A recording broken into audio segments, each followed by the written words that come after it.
With Halloween right around the corner, it seems that everyone is getting into the spirit of things.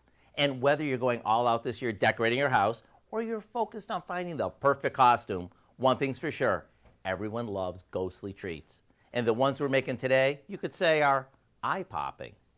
All we do is place a package of peanut butter sandwich cookies in a food processor and pulse it a few times until they're crushed.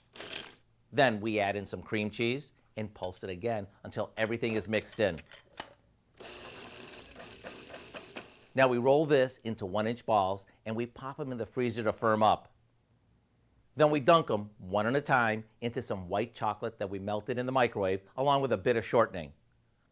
Once they're coated, we can turn these into ghostly treats by decorating them to look like an eyeball with stuff you probably have in your pantry.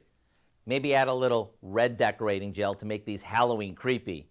Not only are these fun to eat, they're fun to make. So make sure you have your kids or grandkids help you out. The recipe for what we call cookie eyeballs is online now, along with a collection of some of our best Halloween treats that are party perfect. I'm Howard in the Mr. Food Test Kitchen with Kelly, where today we found a spookier way for you to say, ooh, it's so good.